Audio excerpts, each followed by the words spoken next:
السلام علیکم، میں شم راشد کی ادبی دنیا میں ہم آپ کا استقبال کرتے ہیں۔ تو دوستو، آج ہم لے کر کے آئے ہیں 2 کلام اور 2 شاعر۔ جی ہاں، اس دفعہ یہ دونوں کلام میں نے اخذ کیا ہے اردو آنگن جو 2021 عیسوی میں مارچ کے مہینے میں خصوصی شمارہ مغرب بنگال پر شائع ہوا ہے۔ اسی سے میں نے ان 2 شاعروں کو چنا ہے۔ یہ 2 کلام آپ کے سامنے پیش کرنے کی ضرورت کر رہا ہوں۔ پہلا کلام ہے سعدیہ صدف جی کا، جو کولو ٹولہ سے ان کا تعلق ہے، اور یہ ان کی ایک نظم ہے، اور اس نظم کو میں آپ کے سامنے پیش کرنے کی ضرورت کر رہا ہوں۔ تو عنوان ہے جو تم خاموش رہتے ہو، اور شاعرہ ہیں سعدیہ صدف۔ جو تم خاموش رہتے ہو تو لگتا ہے کہ جیسے وقت کے سینے کی دھڑکن ہی اچانک رک گئی شاید۔ جو تم خاموش رہتے ہو تو لگتا ہے کہ جیسے وقت کے سینے کی دھڑکن ہی اچانک رک گئی شاید۔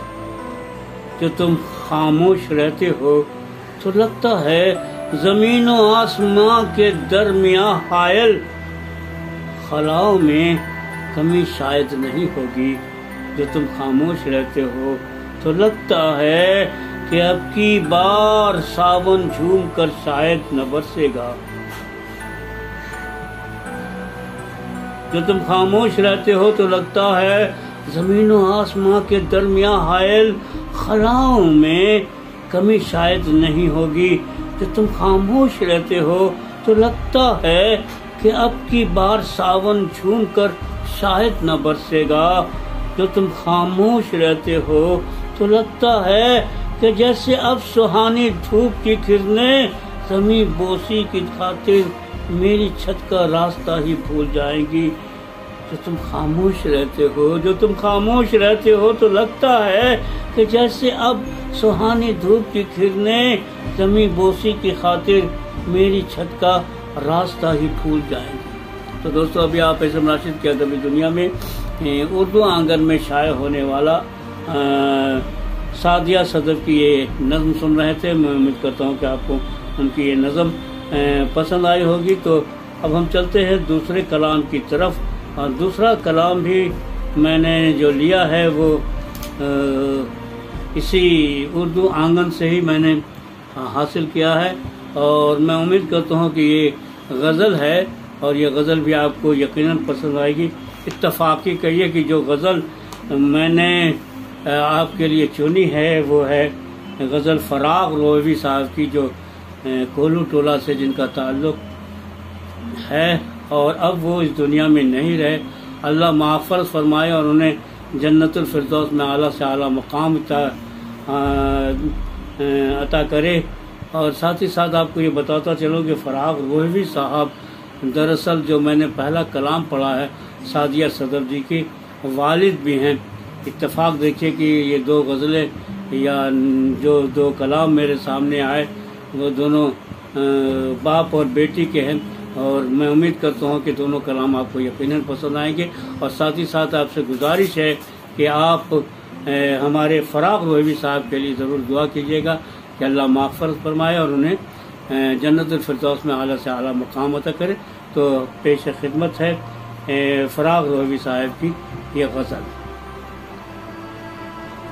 حیات آفری اس کا ہر ایک سخن ٹھہرا، وہ ماہتاب بدن جانے انجمن ٹھہرا، وہ ماہتاب بدن جانے انجمن ٹھہرا، وہ جسم جس کا اجالا کرن کرن ٹھہرا، وہ جس کا اجالا کرن کرن ٹھہرا، اسی کے رنگ سے رنگین چمن چمن ٹھہرا، اسی کے رنگ سے رنگین چمن چمن ٹھہرا، وہ جسم جس کا اجالا کرن کرن ٹھہرا، اسی کے رنگ سے رنگین چمن چمن ٹھہرا۔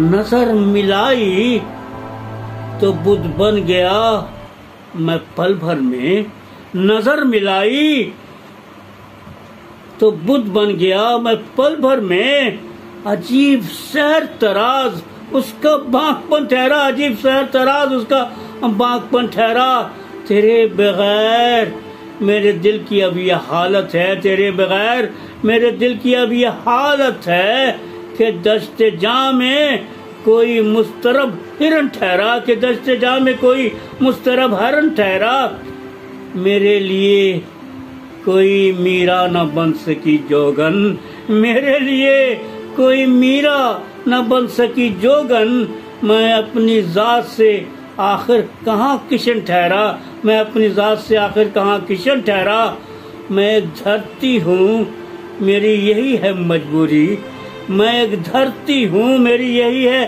مجبوری، ملاپ کیسے ہو اس سے کہ وہ گگن ٹھہرا، ملاپ کیسے ہو اس سے کہ وہ گگن ٹھہرا، فراق اس میں کوئی بھی میرا کمال نہیں، فراق اس میں کوئی بھی میرا کمال نہیں، فراق اس میں کوئی بھی میرا کمال نہیں، میرے سخن کا محرک وہ خوش دہن ٹھہرا، میرے سخن کا محرک وہ خوش دہن ٹھہرا۔ تو دوستو ابھی آپ اسم راشد کی ادبی دنیا میں 2 کلام سن رہے تھے۔ پہلا کلام تھا سعدیہ جی کا، اور جو فراق رویوی صاحب کی بیٹی بھی ہیں، اتفاق سے 2 کلام جو میں نے چنا ہے، اتفاق سے باپ بیٹی دونوں کے کلام ہیں، اور والد صاحب ان کے فراق رویوی صاحب ابھی دنیا میں نہیں رہے۔ تو آپ تمام حضرات سے بس اتنی گزارش ہے کہ ضرور سے ضرور آپ دعا کیجیے کہ اللہ انہیں مغفرت کرے اور انہیں جنت الفردوس میں اعلیٰ سے اعلیٰ مقام عطا کرے۔ تو دوستو ہم پھر ملیں گے آپ کو اسی پروگرام میں۔ آپ کو یہ 2 انداز کیسا لگا آپ اپنے رائے کا اظہار ضرور کریں گے۔ تو اجازت دیجیے، پھر ملتے ہیں آپ کو اسی پروگرام میں جس کا نام ہے اسم راشد کی ادبی دنیا۔ اللہ حافظ۔